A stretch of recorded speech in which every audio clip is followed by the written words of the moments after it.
అదే RTV app వార్తల్ని క్షణాల్లో చదివే అవకాశం ఉంటుంది. ఒక న్యూస్ పేపర్, ఒక టెలివిజన్ ఛానల్ మీ చేతుల్లో ఎప్పుడూ ఉంటాయి. నమస్తే, వెల్కమ్ టు ఆర్టీవీ. నేను చంద్రశేఖర్. ప్రస్తుతం దేశవ్యాప్తంగా లోక్సభ ఎన్నికల చర్చ జరుగుతుంది. ఎక్కడ చూసినా రాజకీయ నాయకులు, రాజకీయ పార్టీల మధ్య ఒక విమర్శలు, ప్రతి విమర్శలు అయితే కొనసాగుతున్నటువంటి పరిస్థితి. ప్రస్తుతం కరీంనగర్ లోక్సభ అనేది రాష్ట్రంలోనే ఒక హాట్ టాపిక్గా మారింది. ప్రస్తుతం మాజీ ఎంపీ, బీఆర్ఎస్ సీనియర్ నేత మనతో ఉన్నారు. 2014 నుంచి 19 వరకు ఎంపీగా ఈ కరీంనగర్ లోక్సభకి ప్రాతినిధ్యం వహించినటువంటి నేత మరొకసారి ప్రజల్లోకి వెళ్తూ లోక్సభ అభ్యర్థిగా బీఆర్ఎస్ పార్టీ తరఫున బరిలో దిగున్నారు. వారి నుంచి మరింత సమాచారం తెలుసుకుందాం. రాజకీయాలు ఎట్లా ఉన్నాయి, బీఆర్ఎస్గా మారిన తర్వాత ఉన్నటువంటి పరిస్థితి ఏంటి, ఎట్లా ఉంది పొలిటికల్ సినారియో మనం తెలుసుకుందాం. Sir, welcome to RTV. బీఆర్ఎస్గా మారిన తర్వాత జరిగినటువంటి పరిణామాల్లో ఏమైనా తేడా ఉందా? మరొకసారి టీఆర్ఎస్గా మార్చే అవకాశం ఉందంట. అంటే మా పార్టీ మొన్న ఎన్నికల్లో ఓటమి పాలైన తర్వాత పార్లమెంట్ నియోజకవర్గాలుగా చర్చ జరిగే సందర్భంలో చాలామంది మా పార్టీ కార్యకర్తలు, నాయకులు బీఆర్ఎస్ నుండి టీఆర్ఎస్గా మారితే బాగుంటుందని చెప్పినటువంటి సంఖ్య చాలా పెద్ద ఎత్తున ఉన్నది. కాబట్టి ఇప్పుడే మరి లోక్సభ ఎన్నికలు వస్తున్నాయి. ఆ మార్పు కోసం మనం ప్రయత్నం చేస్తే మరి లీగల్గా ఎట్లుంటుందో తెలియక మేము అవన్నీ నోట్ చేసుకున్నాము. పార్లమెంట్ ఎన్నికల తర్వాత తప్పనిసరిగా దానిపైన చర్చిస్తాం. మీరు ఎంపీ అభ్యర్థిగా ప్రకటించిన తర్వాత నాకు తెలిసి బీఆర్ఎస్ నుంచి మొట్టమొదటిసారిగా మీరు గ్రౌండ్లో ఉన్నారు. అంటే 2019 నుంచి కూడా ఇక్కడే కంటిన్యూస్ ప్రాసెస్లో ఇక్కడ ఉన్నారు యాజ్ ఎ సీనియర్ పాలిటీషియన్గా. ప్రజల నుంచి ఎట్లాంటి రెస్పాన్స్ వస్తుంది? మీరు వాకర్స్ దగ్గరికి వెళ్ళారు, రైతుల దగ్గరికి, అంటే different sections of the people. మొన్న కోర్టు అడ్వకేట్ దగ్గరికి వెళ్ళారు, ఎట్లా రిసీవ్ చేస్తారు? అంటే పార్లమెంట్ ఎన్నికల్లో డెఫినెట్గా ఒక చర్చించాల్సిన ఈరోజు. ఎందుకంటే కానీ ఇంకా నామినేషన్స్ పడలేదు కాబట్టి దానిపైన పెద్ద సీరియస్ టాక్ స్టార్ట్ కాలేదు. కానీ నేను తిరుగుతున్నప్పుడు నన్ను చూసిన తర్వాత అందరూ కూడా ఈసారి మీకు ఓటు ఇస్తాం, ఈసారి మీరు గెలవాలి, పోయినసారి తప్పిదం జరిగింది అని మాత్రం చెప్తున్నారు. ఈ రెండో వ్యాఖ్యానాలు చేస్తున్నారు. పోయినసారి తప్పిదం జరిగింది, మీరు గెలవాలి ఈసారి అని చెప్తున్నారు. కాకపోతే కొన్ని విమర్శలు కూడా చేస్తున్నారు. మీరు 10 సంవత్సరాల అధికారంలో ఉన్నప్పుడు మీరు ప్రజల రిప్రజెంటేషన్స్ మీరు పట్టించుకోలేదు, మీరు టైం ఇవ్వలేదు అని మా పార్టీ పైన కొన్ని విమర్శలు చేస్తున్నటువంటి మాట నిజమే. కానీ 4 మాసాల కాంగ్రెస్ పార్టీ పరిపాలన చూసిన తర్వాత తప్పిదం చేసినాము, టీఆర్ఎస్ పార్టీ కేసీఆర్ గారిని ఓటమి పాలు చేయడం కరెక్ట్ కాదు అనేటువంటి ఆలోచన ఇవాళ పెద్ద ఎత్తున తెలంగాణ ప్రజల్లో వచ్చింది.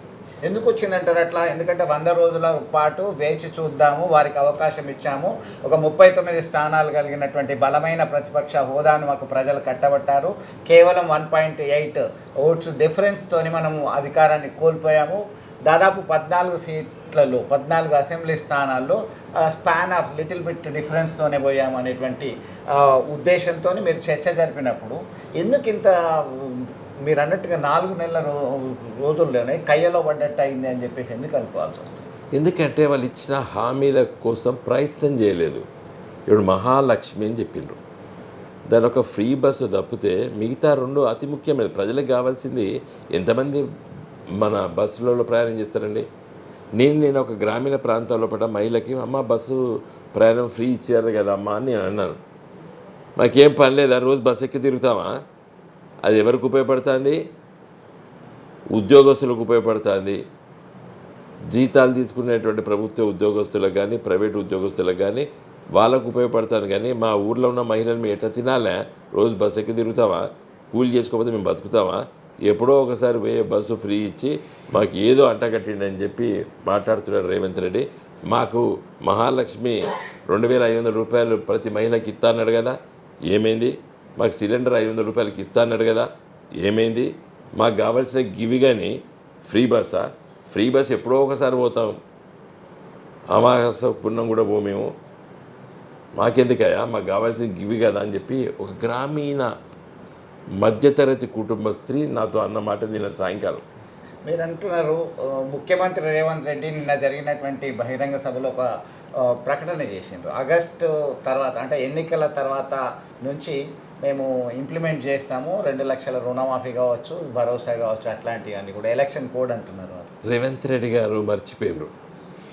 డిసెంబర్ 9 నాడు నేను సంతకం పెట్టేటువంటి మొదటి ఫైలు 2 లక్షల రుణమాఫీ. మీరు వెంటనే బ్యాంకుల దగ్గరికి వెళ్ళి సంతకం పెట్టేసేసి 2 లక్షల అప్పు తీసుకోండి అని చెప్పింది ఎవరు? రేవంత్ రెడ్డి గారు. డిసెంబర్ 9 అని మొన్న అన్నాడు, ఇవాళ ఆగస్ట్ 15 అంటాడు, రేపు 26 జనవరి 2025 అంటాడు. వారు ఒక మాట చెప్పిర్రు, ప్రజలు మోసపోవడానికి సిద్ధంగా ఉన్నారు, నేను మోసం చేస్తా అని చాలా అంత మంచిగా చెప్పినటువంటి ముఖ్యమంత్రి ఈయనే. అంత ధైర్యంగాతో చెప్పిండు, నేను ప్రజల్ని మోసం చేయడానికి సిద్ధంగా ఉన్నారు, మోసపోవడానికి సిద్ధంగా ఉన్నారు, నేను మోసం చేస్తా అని చెప్పి టీవీల ముందు చెప్పినటువంటి ముఖ్యమంత్రి ఈయనే.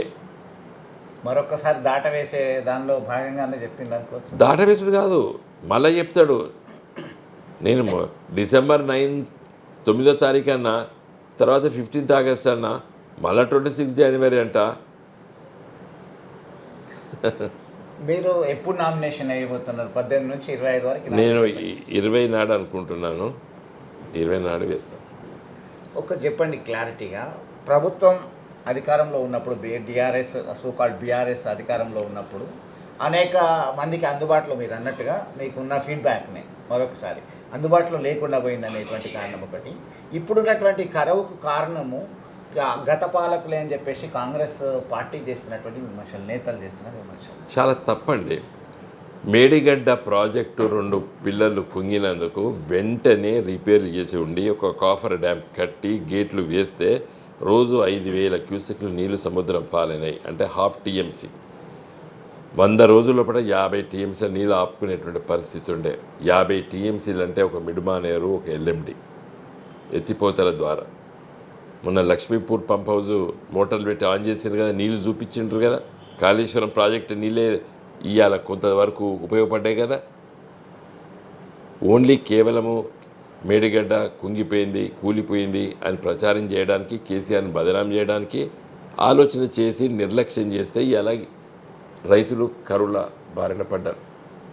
ముఖ్యంగా పూర్వపు కరీంనగర్ జిల్లా, వరంగల్ జిల్లా, మెదక్ జిల్లాలో కొంత భాగం, నిజామాబాద్ జిల్లాలో కొంత భాగం రైతులకు ఇంత గోసు ఉండకపోవు. కాళేశ్వరం అంటే మేడిగడ్డ దగ్గర తొందరగా మరి దాన్ని రిపేర్ చేసి ఉండకపో. నిన్నగాక మొన్న పేపర్లో చదివాను, మరి ఇప్పుడు మేము రిపేరింగ్ కోసము ఆలోచన చేస్తున్నామని చెప్పి. ఇదేదో 4 నెలల కింద ఎత్తి అయిపో కదా ఆలోచన. బీఆర్ఎస్ పార్టీలో పదవులు అనుభవించినటువంటి నేతలు, చాలా సీనియర్ నేతలు, కేకే కావచ్చు, కడియం శ్రీహరి కావచ్చు, వాళ్ళకి అనౌన్స్ చేసిన తర్వాత రంజిత్ రెడ్డి ఎంపీ టికెట్లు అనౌన్స్ చేసిన తర్వాత పార్టీ నుంచి మేము టికెట్ తీసుకున్నప్పటికీ కూడా మాకు గుర్తించి ఇచ్చినందుకు కృతజ్ఞతలు అంటూనే పార్టీ జంపింగ్ చేసినటువంటి పరిస్థితి. చాలామంది ఎమ్మెల్యేలు కావచ్చు, 2 సీనియర్ నేతలు కావచ్చు, ఇంకొంతమంది కూడా లైన్లో ఉన్నారు, మేము గేట్లు తెరిచినామని చెప్పేసి రేవంత్ రెడ్డి చెప్తున్నటువంటి ప్రకటన ఒకవైపు ఉంది. అందుకు తగ్గట్టుగా వీళ్ళ మూమెంట్స్ పార్టీ అంటే దురదృష్టవశాత్తు కొంతమంది రాజకీయ నాయకులు ఎప్పుడు అధికార పక్షంలో ఉండాలని కోరుకుంటారు. ఆ సైకాలజీ కొంతమంది రాజకీయ నాయకుల్లో ఉంది. ప్రజలు రాజకీయాల్లో ఉండాలనుకున్నప్పుడు అధికార పక్షమైనా ప్రతిపక్షమైనా ప్రజలతో ఉండాలి. ఇలా ప్రతిపక్ష పాత్ర కూడా చాలా గొప్ప పాత్ర. కొన్ని సందర్భాల్లో అది ఒక వరంగా కూడా భావించాలి రాజకీయ నాయకులు. ఎందుకంటే ప్రజల దగ్గర తిరుగుతాం, ప్రజా సమస్య తెలుసుకుంటాం, ప్రజల కోసం పోరాటం చేస్తాం, ప్రజల ప్రేమను చూరగుంటాం. కాబట్టి అంత ఓపిక లేక ఒకటేసారి ఈ పార్టీలో గెలిచి మన పార్టీ అధికారంలోకి రాలేదు కాబట్టి అటువైపు పోతాను అనుకోవడము కేవలం అధికార ఆకాంక్ష మాత్రమే. టీఆర్ఎస్ నేతలు కార్యకర్తల మధ్య సమన్వయము మున్పట్లాగానే కొనసాగుతుంది అనుకోవచ్చా? ఇప్పుడు 100% ఇప్పుడు ఇంకా బాగుంది. ఎందుకంటే మన అధికార పక్షం ఉన్నప్పుడు పాపం ఒత్తిళ్ళు, పనులు ఇవన్నీ ఉండేది. ఇప్పుడు మా నాయకత్వం, మా గ్రామ పార్టీ అధ్యక్షులు మొదలు పెడితే మా జిల్లా పార్టీలు, మా రాష్ట్ర పార్టీ కార్యవర్గ సభ్యుల వరకు 24 గంటలు మేము కష్టపడి పనిచేస్తున్నాము. మేము తిరుగుతున్నాము, కలిసి తిరుగుతున్నాము, పనులు చేసుకుంటున్నాము. మా పార్టీ అభివృద్ధి కోసం కూడా ఈ పార్లమెంట్ ఎన్నికల తర్వాత చూడండి, మేము రాజకీయ శిక్షణ శిబిరాలు పెడతాం. ప్రతి మండల కేంద్రం నుండి మొదలుపెడితే రాష్ట్ర వరకు కూడా తర్ఫీదు ఇస్తాం కార్యకర్తలకి. కాంగ్రెస్ పార్టీ ఇచ్చినటువంటి హామీలు అబద్ధాల పునాదిపైన ఈ ప్రభుత్వం ఏర్పడ్డది. మరి ఇవన్నీ కూడా ప్రజలు హామీలు ఇస్తే ఓట్లు వేసారు. అవి మాకు వేయవలసిన ఓట్లు కాంగ్రెస్ పార్టీకి వేసి అధికారం తీసుకొచ్చారు. కాబట్టి మళ్ళీ ప్రజలకి మీ చైతన్యం పరచాలి కదా. తప్పనిసరి మేము ప్రజల వెంబడి ఉంటాం, ప్రజలకి తమ హక్కుల గురించి చెప్తాం. తమ ఓటు ఇదివరకు వేసి కాంగ్రెస్ అధికారం తీసుకొచ్చినందుకు మరి కాంగ్రెస్ పార్టీ ఆ హామీలు నిలబెట్టే విధంగా ప్రజలను ముందుకు తీసుకెళ్తాం, ప్రజలతో ఉంటాం, ప్రజలతో మమేకమవుతాం. తప్పనిసరిగా ప్రభుత్వం నుండి కూడా అవన్నీ కూడా అమలేటెడ్ చేస్తాం. తెలంగాణ రాష్ట్రంలో 17 లోక్సభ స్థానాలు ఉన్నాయి. 17 స్థానాల్లో బీఆర్ఎస్కి ఎన్ని ఎక్స్పెక్ట్ చేస్తారు? అంటే రాజకీయాల్లో ప్రజలు ఇచ్చే తీర్పును మనం ఎక్స్పెక్ట్ చేయలేము. ఒకానొక సందర్భంలో గెలుస్తా అన్నవాడు ఓడిపోతాడు, ఓడిపోతా అన్నవాడు గెలుస్తాడు. 2019 అదే జరిగింది కదా. నేను గెలుస్తా అనే విశ్వాసం నాకే కాదు మా పార్టీ అందరికీ ఉండే. కానీ నేను ఓడిపోయినా. ప్రజల నిర్ణయం చాలా ఉంటుంది, లాజిక్ ఉంటుంది. పోయినసారి మోడీ గారు మళ్ళీ ప్రధానమంత్రి కావాలి, పుల్వామా అటాక్ అయింది, బండి సంజయ్ ఓడిపోయిండు, ఇవన్నీ సానుభూతి కలిసి వచ్చింది. కాబట్టి ఆయన గెలిచిండి, నేను ఓడిపోయినా. ఇప్పుడు అయోధ్యలో రామ మందిర్ని కళను సాకారం చేశాము. జమ్మూ కాశ్మీర్లో 370 ఆర్టికల్ అబాలిష్ చేసిన తర్వాత లా అండ్ ఆర్డర్ని మేము కంట్రోల్లోకి తీసుకొచ్చాము. శాంతి భద్రతలు బేసిక్గా ఉన్నాయి. మరొకసారి మోడీ హవా ఈ దేశంలో కొనసాగుతుంది అనుకోవచ్చు. మోడీ గారు చేసే ఏవి కూడా 100% అమలు కాలేదు. ఇవాళ జమ్మూ కాశ్మీర్ పరిస్థితి గట్లే ఉన్నది. ఇదివరకు ఎంతమంది చచ్చిపోయేదో అంతమంది చచ్చిపోతున్నారు అక్కడ. ఏది లా అండ్ ఆర్డర్ అంత గొప్పగా ఏం లేదు. అది పత్రికలే, వాళ్ళు గవర్నమెంటే చెప్తుంది, నేను చెప్తాను. తర్వాత మరి అయోధ్య రామ మందిరం, అది మోడీ గారితో మొదలు కాలేదు, మోడీ గారితో ఎండు కాలేదు. అది దాదాపు ఒక 60-70 సంవత్సరాల నుండి కోర్టులలో కేసులు వేసుకున్నారు. తీర్పు వచ్చింది, అమలు చేయమని చెప్పి సుప్రీంకోర్టు చెప్పింది, అమలు చేసింది ప్రభుత్వం. వీళ్ళు ఓట్లాడుకోవడం ఎందుకు నాకు అర్థం కాదు. అంటే చాలామంది కరసేవ చేశాము రామ్ మందిర్ కొరకు, మా ఎజెండాలో భాగంగా పొలిటికల్ ఎజెండా. చూడండి, కరసేవ కాదండి అది. దాన్ని ఆ రామ మందిరము, బాబ్రీ మసీద్ ఇష్యూ బీజేపీ పుట్టకముందే పుట్టింది ఆ సమస్య. అర్థమైందండి. చాలామంది మరి కోర్టులో లిటిగేషన్, అటు ముస్లిం సోదరులు ఇటు హిందూ సోదరులు ఆ జన్మస్థానం గురించి ఉంది. సుప్రీంకోర్టు తీర్పిచ్చింది కాబట్టి కట్టమని చెప్పింది కాబట్టి కట్టారు. అదొక రాజకీయ పార్టీ ఇది మేమే చేసామని చెప్పుకోవడానికి వీల్లేదు. సో మీరు ఈ దేశ ప్రజలు రాముడు ఒక ఆరాధ దైవం. ఈ దేశమే కాదు, ప్రపంచంలో ఉన్నటువంటి భారతీయులందరూ కూడా దీన్ని స్మరించుకుంటారు. భారతీయులే కాదు, ఇండోనేషియా అది ఇస్లామిక్ దేశం. అక్కడ రామసేతు, సీతే మార్గ్, లక్ష్మణ మార్గ్, గరుడ ఎయిర్వేస్ ఒక ఇస్లామిక్ స్టేట్లో ఇండోనేషియాలో రోడ్ల పేరు రాముని పేరు మీద ఉన్నాయి. సీత పేరు మీద ఒక పెద్ద పార్క్ ఉంది.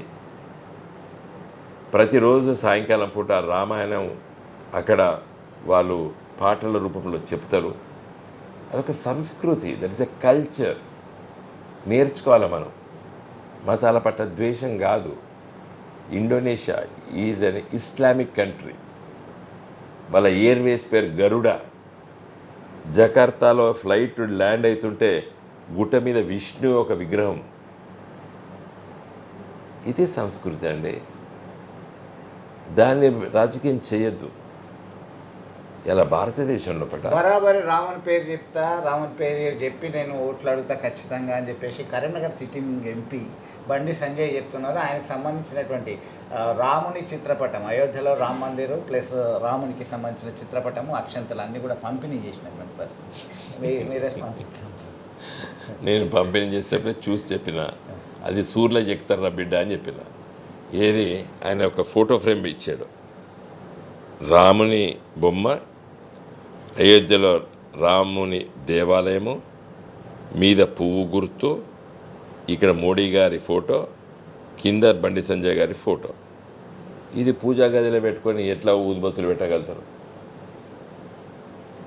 వీళ్ళిద్దరు బతుకున్నోలే కదా, మోడీ గారు బండి సంజయ్ గారు. పూజా గదిలో అయితే పెట్టుకుంటలేరు.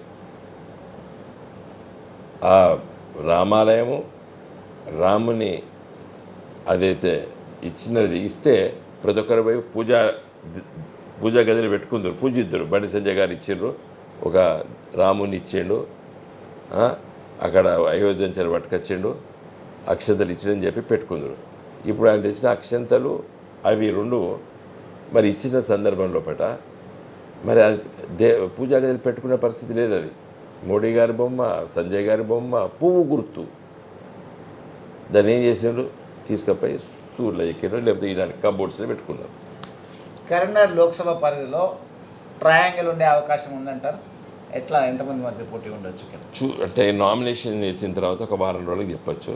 నా దృష్టిలో మాత్రం కాంగ్రెస్ పార్టీ పోయినసారి సరెండర్ కావడం వల్ల బండి సంజయ్ గారు గెలిచారు. పొన్నం ప్రభాకర్ గారు ఒక లీడరు, ఆయన ఒక మాజీ ఎంపీ గారు, ఒక కాంగ్రెస్ పార్టీ. పోయినసారి కాంగ్రెస్ ఓటర్లు అందరూ కూడా బండి సంజయ్ గారికి వేసారు. కాబట్టి పొన్నం ప్రభాకర్ గారు డిపాజిట్ వేది, బండి సంజయ్ గారు గెలిచారు. ఈసారి కాంగ్రెస్ పార్టీ అధికారంలో ఉన్నది కాబట్టి కాంగ్రెస్ పార్టీ శ్రేణులు కాంగ్రెస్ పార్టీకి ఓట్లు వేసుకుంటారు. బండి సంజయ్కి ఓట్లు బండి సంజయ్కి పడితే, కాంగ్రెస్ ఓట్లు కాంగ్రెస్ పడితే, మా ఓట్లు మాకు పడతాయి. మా ఓట్లు ఇప్పటికే మెజార్టీ ఉన్నాయి కాబట్టి మేము గెలుస్తాం. మీరు అన్నట్టుగా కరీంనగర్ లోక్సభ పరిధిలో గెలిచింది 3 ఎమ్మెల్యేలు అయినప్పటికీ, బీఆర్ఎస్ నుంచి 3 ఎమ్మెల్యేలు గెలిచినప్పటికీ లోక్సభ పరిధిలో మీ ఓట్ల శాతం మీరు అన్నట్టుగా 5,000 ఎక్కువనే ఉన్నాయి.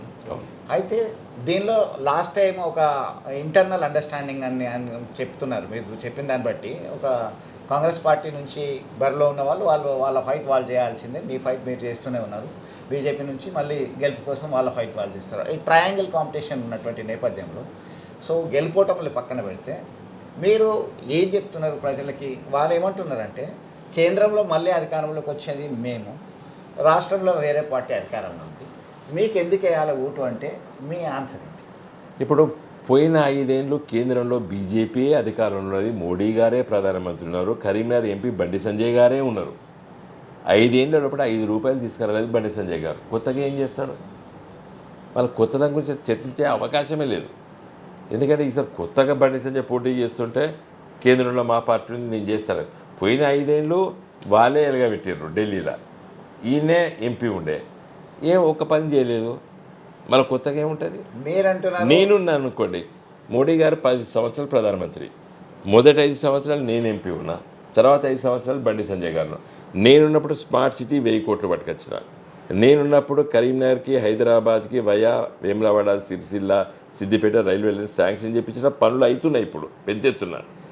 తర్వాత జాతీయ రహదారులు అన్నీ కూడా నేను తీసుకురావడం జరిగింది. తర్వాత విద్యా సంస్థలు కొన్ని తీవ్రంగా ప్రయత్నం చేశాను, కొన్ని పోరాటం చేశాను నవోదయ విద్యాలయాలు రావాలని. 4 ఎంపీలు గెలిచిందండి.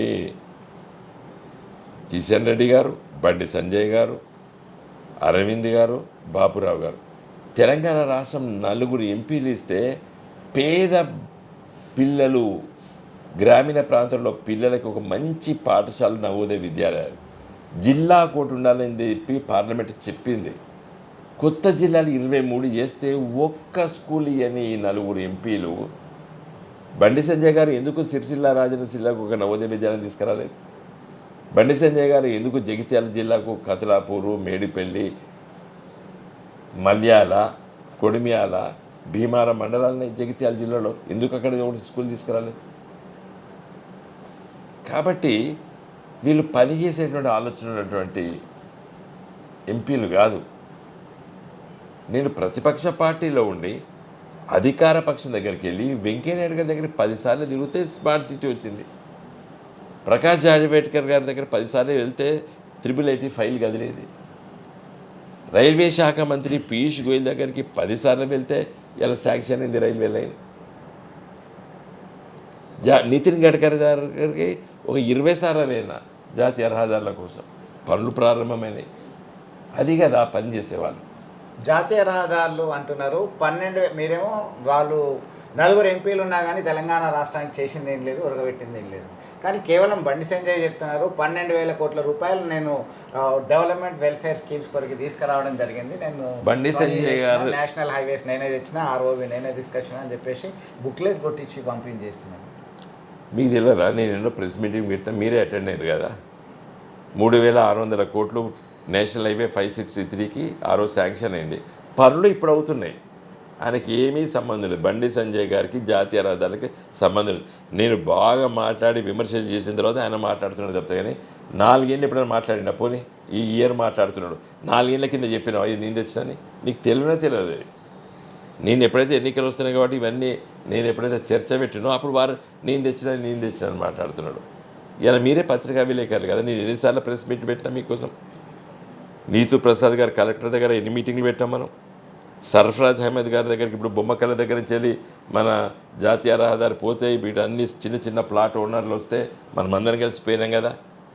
ఏది కొత్తపల్లి దాటిన తర్వాత జాతీయ రహదారి వస్తే కొత్తపల్లి ఊళ్ళోకి వెళ్ళిపోతే మా ఇళ్ళని పోతే అని వాళ్ళు ధర్నా చేస్తే కదా మనం అందరం కలిసిపోయి చూసి ఇక్కడ జరగాలి దీన్ని మార్చి వేరే దగ్గర పెట్టించింది.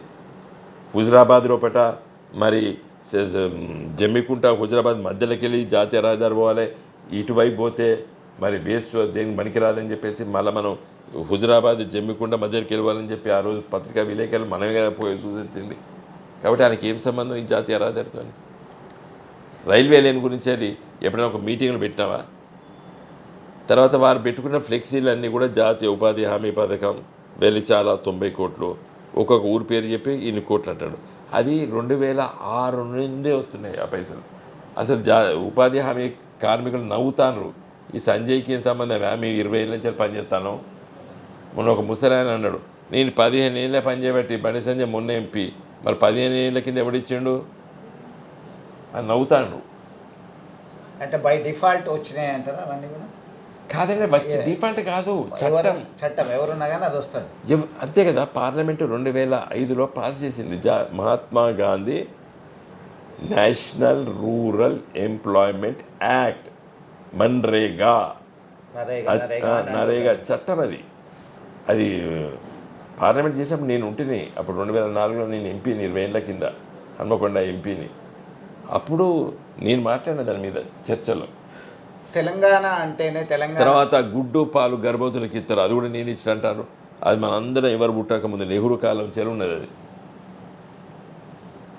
తెలంగాణ రాష్ట్రంలో ఉమ్మడి ఆంధ్రప్రదేశ్లో కావచ్చు, ఇప్పుడున్నటువంటి తెలంగాణలో కావచ్చు, కరీంనగర్ అనేది ఒక హబ్. బీఆర్ఎస్ అంటే అప్పుడు ఉన్నటువంటి టీఆర్ఎస్కి, ఒక ఉద్యమానికి, సెంటిమెంట్కి ఒక ప్రతీకగా ఉండేది. గతంలో 2004 నుంచి 9 వరకు 3 సార్లు కేసీఆర్ గారు రిజైన్ చేసి ఉద్యమంలో తనదైన సత్తా చూటారు. ప్రజలు అందరూ ఆదరించినటువంటి పరిస్థితి. ఆ తర్వాత జరిగినటువంటి అనేక పరిణామాల నేపథ్యంలో ఇప్పుడున్నటువంటి ప్రభుత్వం ఫోన్ ట్యాపింగ్ అంశాన్ని బలంగా తీసుకుంటుంది. ఇప్పటికే పోలీస్ అధికారులు కొంతమంది అరెస్ట్ కాబడ్డారు. దీని వెనుక ఎవరు హస్తం ఉందంటారు? ఇప్పుడు అది పోలీస్ డిపార్ట్మెంట్ ఇదండి, రాజకీయాలకు సంబంధం లేదు. అంతే, పోలీస్ డిపార్ట్మెంట్ ఇష్యూ వాళ్ళు చేర్చుకుంటారు. మిస్యూజ్ చేశారు అని చెప్పేసి వాళ్ళే చేర్చుకుంటారు. ఎవరు మిస్యూజ్ చెప్పాలి కదా. ఆ రోజు డీజీపీ చెప్పాలి, ఆ రోజు ఇంటెలిజెన్స్ ఆఫీసర్ చెప్పాలి. వాళ్ళిద్దరు ఇప్పుడు రేవంత్ రెడ్డి గారి దగ్గరే ఉన్నారు, వాళ్ళే చెప్పాలి ఆన్సర్. లిక్కర్ స్కామ్లో ఎమ్మెల్సీ కవిత, మీ పార్టీకి సంబంధించినటువంటి కవితను అరెస్ట్ చేశారు. క్వశ్చనింగ్ అవుతున్నారు, అక్కడ జ్యుడిషియల్ రిమాండ్లో ఉన్నారు. దీనిలో సౌత్ బ్లాక్ ఇన్ఫ్లుయెన్స్ చేశారు లిక్కర్ స్కామ్లో ఢిల్లీలో అనేటువంటి ఆరోపణలు వస్తున్నటువంటి నేపథ్యం. దీన్ని ఎట్లా చూస్తారు? దీని ఇంపాక్ట్ మనం రాబోయే ఎలక్షన్స్లో డెఫినెట్గా ఇప్పుడు ఆమె నిందితురాలు. కోర్టు విచారించి నేరం నిజమా అబద్ధం తేల్చేంతవరకు దీని మీద ఎవరు కూడా వ్యాఖ్యానం చేయడానికి వీల్లేదు. కానీ ప్రజాక్షేత్రంలో మమ్మల్ని బదనాం చేయడానికి బీజేపీ, కాంగ్రెస్ కంకణం కట్టుకొని మా మీద ఇలాంటి అభాండాలు వేస్తున్నారు. చూద్దాం కదా, రేపు కోర్టులు ఉన్నాయి కదా, తేల్చేస్తాయి కదా, ఏది రైట్ ఏది రంగం తెలుస్తాయి కదా. ఇప్పటికీ బీఆర్ఎస్ నేతలు, ఈ కార్యకర్తల మధ్య మీరు ఒక రివ్యూ అనేది స్టార్ట్ చేశారా? ఎందుకు అది మన గతంలో ఉన్నటువంటి పరిస్థితి ఏంది, ఇప్పుడు ఎట్లా అయితే ఒక సందర్భంలో మీరు మాట్లాడుతుంటారు శూన్యం నుంచి మనం తెలంగాణను సాధించినామని చెప్పేసి. ఇప్పుడు ఉన్నటువంటి సిచ్యుయేషన్ ఒక నిర్లిప్తత, నిరాసక్తత నుంచి ఎట్లా ముందుకెళ్ళే అవకాశం? ఇప్పుడు టీఆర్ఎస్ పార్టీ పుట్టినప్పుడే ఇది మొగల్నే పుట్టింది, మొగల్నే తునిగిపోతుందని చెప్పారు. ఆ రోజు ముఖ్యమంత్రి చంద్రబాబు నాయుడు, ప్రతిపక్ష నాయకుడు వైఎస్ రాజశేఖర రెడ్డి, ఈ ఇద్దరు కూడా ఓర్వలేదు. ఆ రోజు ఇది ఉండది పార్టీ అని అన్నారు. వచ్చేదిగా సచ్చేదిగా తెలంగాణ అన్నారు. అనేదాన్ని సాధించినాం. తెలంగాణ వచ్చిన తర్వాత కరెంట్ 24 గంటలు కరెంట్ ఉండదు, రైతులు ఊరేసుకొని చస్తారు, కరెంటు తీగలపైన బట్టలు ఆరేసుకోవాలని చెప్పి కాంగ్రెస్ పార్టీ చివరి ముఖ్యమంత్రి కిరణ్ కుమార్ రెడ్డి అన్నాడు. దాన్ని ఛేదించినాం. 2009 కూడా మేము ఓటమి పాలైన పార్లమెంట్ ఎన్నికల్లో, శాసనసభ ఎన్నికల్లో ధైర్యంగా ఉన్నాం. మళ్ళీ పార్టీని పునర్నిర్మించుకున్నాం. రాజకీయాల లోపల రాజకీయ పార్టీలు గెలుపు ఓటములు సమానంగా చూడాలి. అధైర్యపడద్దు, ధైర్యంగా ఉండాలి. ఈరోజు ప్రజలు నిర్ణయించారు ఒక ప్రతిపక్ష పాత్ర, దాన్ని మనం నిర్వహించాలి. కాబట్టి నేను చెప్తున్నాను, రానున్న రోజుల మా పార్టీని బలంగా నిర్మిస్తాం. కార్యకర్తలకి శిక్షణ శిబిరాలు ఇస్తాం. మా తప్పిదాలను కూడా మేము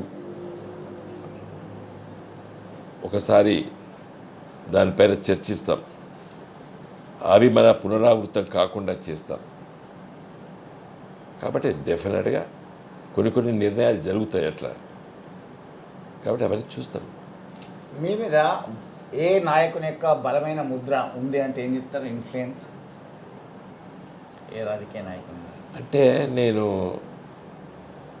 రాజకీయ నాయకుడి కంటే రాజకీయ సిద్ధాంతం అని చెప్పగలుగుతాను. ఒక వ్యక్తి పట్ల కంటే కూడా ఒక రాజకీయ సిద్ధాంతం ఉంటుంది.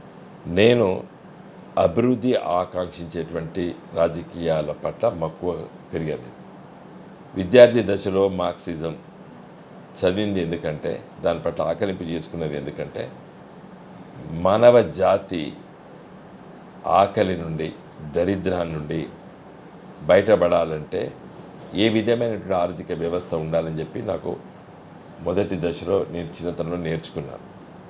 తదనంతరము స్వాతంత్రం వచ్చిన తర్వాత మిశ్రమ ఆర్థిక వ్యవస్థ ఈ దేశానికి దిక్సూచి అని చెప్పి ఆ సిద్ధాంతాన్ని నెహ్రూ గారు అమలు చేసినప్పుడు దాని పట్ల కూడా నేను కొంత నేర్చుకున్నాను. ఈరోజు ప్రజలకి స్వతంత్ర భారతదేశం 140 కోట్ల ఈ జనాభాకి అభివృద్ధి, ప్రోగ్రెస్ లేకపోతే ఈ దేశం బాగుపడదు. దురదృష్టవశాత్తు నాకు ఇటీవల కాలంలో నాకు అర్థమైంది ఏంటంటే, డిస్పారిటీస్ విపరీతంగా పెరుగుతున్నాయి. స్వాతంత్రం వచ్చినప్పుడు పేదవాడు అత్యంత ధనికుడు మధ్య ఉన్నటువంటి తేడా ఈరోజు ఇంత అయింది. ఈరోజు దరిద్రుడికును ధనవంతుడికి ఉన్నటువంటి వ్యత్యాసం విపరీతంగా పెరిగింది. ఇది ఈ దేశానికి మంచిది కాదు. ఇంకా 5 ఏళ్ళకా 10 ఏళ్ళకా 20 ఏళ్ళకా ఇది తిరుగుబాటుకు దారితీస్తుంది. మనం అనుకుంటున్నాం ఇప్పుడు లైట్ ఉండి, ఫ్యాన్ ఉండి, లేదా చిన్న చిన్న సౌకర్యాలు ఉంటే సరిపోయినాయి అనుకుంటున్నాం. కానీ నెక్స్ట్ జనరేషన్ వీటికి తృప్తి పడదు, వ్యత్యాసాలు ఎక్కువ ఉండదు. కాబట్టి ఒక మంచి రాజకీయ వ్యవస్థ నిర్మించాలంటే అభివృద్ధి జరగాలి. అభివృద్ధి కోసం ఆలోచించేవాడే రాజకీయాల్లోకి రావాలి. తన అభివృద్ధి కోసం ఆలోచించేటువంటి రాజకీయ నాయకులు ఈ దేశానికి అవసరం లేదు. లేకపోతే మతము, కులం పేరిట రాజకీయాలు నడిపేటువంటి విధానం కూడా ఈ దేశానికి మంచిది కాదు. ఇలా మతతత్వ శక్తులు కానీ లేకపోతే జాతి అహంకారంతో ఉండేటువంటి లక్షణం ఉన్నటువంటి రాజకీయ పార్టీలు ఈ దేశానికి మంచిది కాదు. నా దృష్టిలో ఒక డెమోక్రటిక్ అంటే ప్రజాస్వామ్యంగా ఆలోచించి నిర్ణయాలు తీసుకునేటువంటి ప్రభుత్వాలు ఈ దేశానికి అత్యవసరం. కాబట్టి తెలంగాణ రాష్ట్రం లోపల మేము ఒక రాజకీయ పార్టీగా ఆవిర్భవించి తెలంగాణ ప్రజల సమస్యలు పరిష్కరించుకుంటూ తమ లక్ష్యమైనటువంటి తెలంగాణ రాష్ట్రాన్ని సాధించిన పార్టీగా ఈ తెలంగాణ రాష్ట్రాన్ని అభివృద్ధి కోసం పోరాటం చేసి ముందుకెళ్తాం. మా పార్టీని బలోపేతం చేస్తాం. నాకు విశ్వాసం ఉంది, మా పార్టీ జాతీయ రాజకీయాల లోపల కూడా ఒక ముద్ర వేస్తాం. మేము ఎట్లా అంటే ఒక రాష్ట్రాన్ని గొప్పగా తీర్చిదిద్దిండ్రు అనేటువంటి ఆలోచన కూడా ప్రజలకు కలిగించే విధంగా మేము ముందుకెళ్తాం. 2024లో లోక్సభ ఎలక్షన్స్ తర్వాత పొలిటికల్ సినారియోలో ఏమైనా మార్పు వచ్చే అవకాశం ఉందా మన స్టేట్? మన రాష్ట్రంలో కాంగ్రెస్ పార్టీ నాకైతే వాళ్ళ ఇంటర్నల్ పంచాయతీలు ఎక్కువైతాయి. నేను ఇంత ఖర్చు పెట్టినా, నేను ఇంతమంది ఎమ్మెల్యేలు నా దగ్గర ఉన్న పంచాయతీలు మొదలైతాయి. ఫస్ట్ అక్కడ స్టార్ట్ అవుతుంది. అది ఎన్ని రోజులు ఈ ప్రభుత్వం ఉంటుంది అనేది వాళ్ళే తెలుసుకోవాలి. మా ప్రతిపక్షాలకు అవసరం లేదు. ఎందుకంటే వాళ్ళు ఎంతకాలం ఉన్నా మంచిదే. 5 ఏళ్ళు వాళ్ళకు ప్రజలు తీర్పిచ్చారు, 5 ఏళ్ళు కొనసాగాలని చెప్పి నేనైతే వ్యక్తిగతంగా కోరుకుంటున్నాను. ఇది ఇక్కడ నిరంతరం అభివృద్ధి కొరకే ప్రజల యొక్క ఆకలి బాధలను దగ్గర నుంచి చూసి వారి కొరకే నిరంతరం శ్రమిస్తూ ప్రజలతో మమేకమవుతూ తనదైన శైలిలో పాలిటిక్స్లో ఉన్నటువంటి వినోద్ గారు మనతో తన అభిప్రాయాన్ని వ్యక్తం చేయడం జరిగింది. దీనిలో భాగంగా ఈ నెల 20న తన నామినేషన్ దాఖలు చేయడానికి కూడా పక్కా ప్లాన్తో ముందుకెళ్తున్నటువంటి పరిస్థితి ఉంది. మొత్తం మీద గత అనుభవాలు, గతలో ఉన్నటువంటి అద్భుతమైనటువంటి పార్టీకి ప్రజల్లో ఉన్నటువంటి ఆదరణని మరొకసారి తీసుకురావడానికి ఇది తమదైన శైలిలో ముందుకు రావడానికి అయితే సిద్ధంగా ఉన్నట్టుగా స్పష్టమైనటువంటి వివరణ ఇచ్చే ప్రయత్నం అయితే చేశారు. ఇది ఇక్కడ తాజా అప్డేట్. Thank you. మరిన్ని వీడియోస్ కోసం ఛానల్ ని సబ్స్క్రైబ్ చేయండి. లేటెస్ట్ అప్డేట్స్ కోసం వాట్సాప్ ఛానల్ ని ఫాలో చేయండి. అండ్ లింక్ డిస్క్రిప్షన్ లో ఉంది.